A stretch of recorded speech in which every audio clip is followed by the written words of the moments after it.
कुछ लोग इतने सीजनल प्रेमी होते हैं कि वो फ्रूट भी खाएंगे तो सीजनल खाएंगे। हर गर्मियों पर पहाड़ों पर घूमने जाएंगे और शादी के हर सीजन में एक आध शादी कर लेंगे। इस तरह के दो लोग होते हैं, एक जो शौकिया शादी करते हैं, एक जो मजबूरी में शादी करते हैं। पहले मैं मजबूरी में शादी करने वालों के लिए दो पंक्तियां आपको सुनाना चाहता हूँ।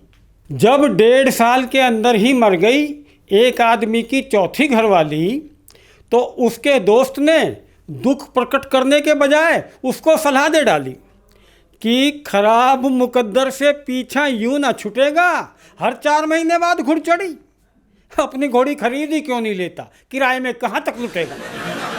सलाह काम कर गई, पर हाय रे मुकद्दर, 4 महीने बाद वो घोड़ी भी मर गई। तो कुछ लोगों की सलाह ऐसी होती है। लेकिन जो शौकिया शादी करते हैं उनके लिए भी मैं एक बात कहना चाहता हूँ। पीछे लॉकडाउन लगा, शादियों में तरह तरह के प्रतिबंध लगा दिए, बच्चे नहीं आ सकते, बुजुर्ग नहीं आ सकते।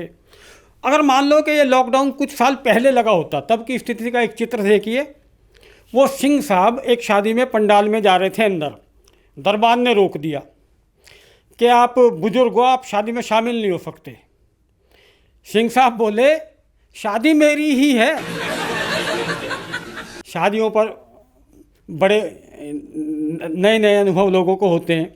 मुझे ध्यान है, एक आदमी हवाई जहाज़ में चढ़ रहा था, तभी उसके कानों में आकाशवाणी हुई, इस हवाई जहाज़ में मत चढ़ना, ये क्रैश हो जाएगा। वो डर गया, रेल में चढ़ने लगा, फिर आकाशवाणी हुई, इस रेल में मत चढ़ना, ये पटरी से उतर जाएगी। फिर डर गया, बस में चढ़ने लगा, फिर आवाज़ आई, इस बस में मत चढ़ना, इसका एक्सीडेंट हो जाएगा।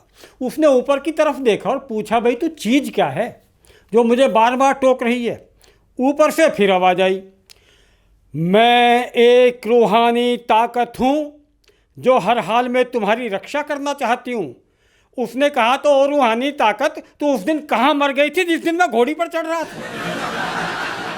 ये स्थितियाँ होती हैं मित्रों। मुझे तो एक ध्यान है, एक दोस्त है मेरा, बेचारा पति है, हालांकि बेचारा कह लो या पति कह लो एक ही बात है।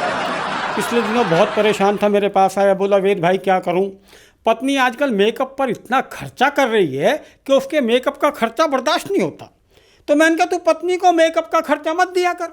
बोला, फिर बिना मेकअप के पत्नी बर्दाश्त नहीं होती। टेंशन एक थोड़ी है जी। खैर मेरे साथ ये दिक्कतें नहीं होती, शादी को लंबा टाइम हो गया, अपने घर को ढंग से हैंडल कर लेता हूँ। मेरी पत्नी ने मुझसे कहा, क्यों जी मैं आपके सपनों में आती हूँ?